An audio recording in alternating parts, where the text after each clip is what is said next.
দুই বান্ধবী আর একজনের মা, ওনারা তিনজন মহিলাই হজে গিয়েছেন, এটা কি ঠিক হবে কিনা? আসলে দুঃখজনক যে তারা মাহরম ছাড়া নিজেরাই গিয়েছেন। একজন মা হলো তিনিও মহিলা, আর দুই বান্ধবী তারাও মহিলা। শরীয়তে মাহরম ছাড়া হজে যাওয়াটা মানে এটা গ্রহণযোগ্য নয়। তবে যেহেতু তারা চলে গেছেন, হজ যদি সঠিকভাবে আদায় করেন, কারো কারো মতে হজ তো তাদের হয়ে যাবে, কিন্তু মাহরম ছাড়া যাওয়ার জন্য তারা গুনাহগারও আবার হয়ে যাবেন। আল ইমরান আইডি থেকে লিখেছেন, ছেলেদের জন্য কি পাথর ছাড়া রূপার আংটি পরা জায়েজ কিনা? আসলে যে কোনো আংটি ছেলেদের জন্য পরা জায়েজ আছে। যে কোনো আংটি বলতে আমি বুঝাবো যে রূপার তাও নির্ধারিত পরিমাণ 4.5 আনা পরিমাণের মধ্যে থাকতে হবে। এর মধ্যে যদি পাথর থাকে সেটা পাথরের ওজনটা আলাদা হবে।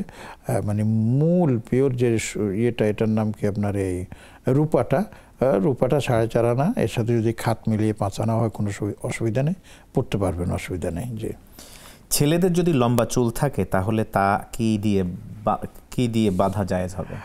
আসলে এটা হচ্ছে যার চুল লম্বা আছে, এটা আমাদের নবীজি সাল্লাল্লাহু আলাইহি ওয়াসাল্লামেরও 3 ধরনের চুল ছিল। তো তিনি কোনো সময় তেল দিয়ে সেটাকে আঁচড়ে রাখতেন, কোনো সময় ব্যবহার করতেন, পাওয়া যায় না। তবে আপনি চুল ছড়িয়ে ছিটিয়ে থাকার চাইতে যদি পরিপাটি করে রাখেন তাহলে যে কোনো জিনিস ব্যবহার করা যেতে পারে, কোনো অসুবিধা নেই। অনেকে বলে মরিয়ম ফুল ভেজানো পানি পান করলে বাচ্চা সহজে প্রসব হয়, এটা কতটুকু সঠিক? আসলে এটা হচ্ছে অভিজ্ঞতার ব্যাপার। এটা কোনো মানে শরীয়তসম্মত বা হাদিস দ্বারা প্রমাণিত এমন বিষয় নয়। তবে আমরা শুনেছি এবং জেনেছি যে হ্যাঁ, মরিয়ম ফুলের এই একটা গুণ আছে যে সেটা যদি আপনার প্রসব বেদনা উঠলে পরে পানিতে ভিজিয়ে রাখা হয়, তখন সেই অবস্থায় প্রসব বেদনা মানে কমে যায় এবং আপনার এই ডেলিভারিটা খুব সহজে হয়ে যায় বলে অনেকে মন্তব্য করেছেন। বাকি এটার কোনো মানে পরীক্ষা নিরীক্ষা আমাদের কাছে নেই। সম্পূরক আরও একটি প্রশ্ন আছে। অনেকে মনে করেন যে মারিয়াম ফুল ভিজায়ে রেখে পানি পান করলে কিংবা ভিজানো অবস্থায় থাকলে নাকি গর্ভধারণ হয়, এটা কি সঠিক? না, এ ধরনের কোনো বক্তব্য আমরা পাইনি। 8-10 বছর মেয়াদি যে বিমা করা হয় সেই বিমাতে অতিরিক্ত যে অংশ দেওয়া হয় সেটা সুদ হবে নাকি লভ্যাংশ হবে?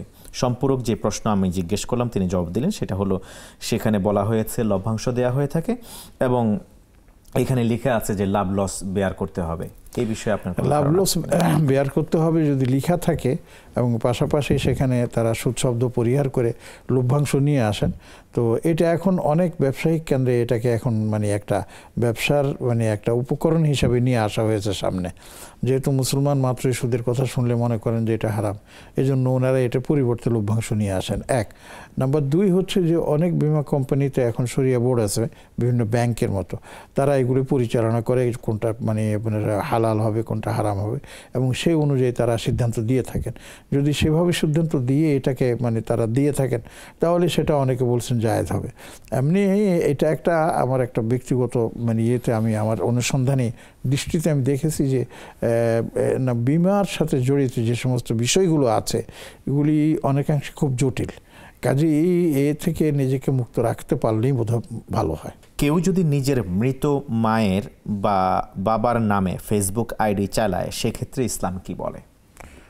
মানে মা মারা গিয়েছেন কিন্তু মায়ের নামে বাবার নামে আইডি করেছেন, আইডি করে তার নামে চালিয়ে দিচ্ছেন। তো এর জন্য যেহেতু ওনারা মারা গেছেন ওনাদের কোনো ক্ষতি হবে না, কিন্তু যিনি এই কাজটা করতেছেন যত গুনাহ হচ্ছে বা যত ধরনের এটা পাপাচার হচ্ছে এর জন্য যিনি আইডি চালাচ্ছেন এটা তার ঘাড়েই উঠে আসবে। সে পাশাপাশি কি আর একটু বলবেন যে অনেককেই দেখা যায় নিজের নাম ব্যবহার না করে আইডেন্টিটি গোপন করে এরপরে অন্য যে কোনো নামে ফেসবুক আইডি চালায়, এইরকম এটা কি উৎসাহব্যঞ্জক? এটা উৎসাহব্যঞ্জক নয়, নিজের নামেই করানো উচিত। তবে অনেকে আপনার ছদ্মনামে করে থাকেন, তো আপনি যে নামেই করুন আল্লাহর দরবারে কিন্তু আপনাকে পুরোপুরি পরিচিত করা আছে। কাজে আপনার ওই যে নামে আপনি সেটা পরিচালনা করুন না কেন তার ভালো মন্দ সবটা আপনার জন্য প্রযোজ্য হবে।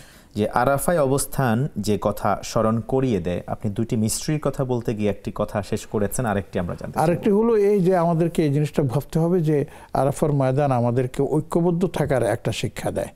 সেটা দুনিয়া থেকে মুসলমানরা আসতেছে, সেখানে কোনো দেশের নাম লেখা নাই, সেখানে কোনো ভাষার নাম লেখা নাই, সবাই কিন্তু ওই লাব্বাইক আল্লাহুম্মা লাব্বাইকে পড়তেছে এবং এখান থেকে আমাদেরকে একথা স্মরণ করিয়ে দেয় মুসলিম তোমরা দুনিয়ার মধ্যে যতদিন থাকবে ঐক্যবদ্ধ থাকো, ঐক্যবদ্ধ থাকলে তোমরাই হবে রাজা, তোমরাই হবে সবচাইতে আল্লাহর কাছে প্রিয় বান্দা।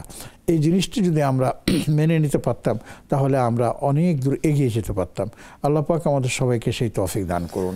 আমিন। শেষ কথা, আরাফার ময়দানে শ্রেষ্ঠ দোয়া কোনটি? বাকি শ্রেষ্ঠ দোয়া সম্পর্কে রাসূলুল্লাহ সাল্লাল্লাহু আলাইহি ওয়াসাল্লাম বলেছেন, লা ইলাহা ইল্লাল্লাহু ওয়াহদাহু লা শারীকা লাহু লাহুল মুলক ওয়া লাহুল হামদু ওয়া হুয়া আলা কুল্লি শাইইন কাদির। নবীজি সাল্লাল্লাহু আলাইহি ওয়াসাল্লাম বলেছেন, এটা সকল নবী এই দোয়া পড়তেন, এই দোয়া আমল করতেন, এবং নবীজি সাল্লাল্লাহু আলাইহি ওয়াসাল্লাম তিনি নিজেও এটা আমল করতেন। তো অন্যান্য দোয়ার পাশাপাশি এটাও খুব বেশি বেশি করে আমরা আমল করতে পারি। জি।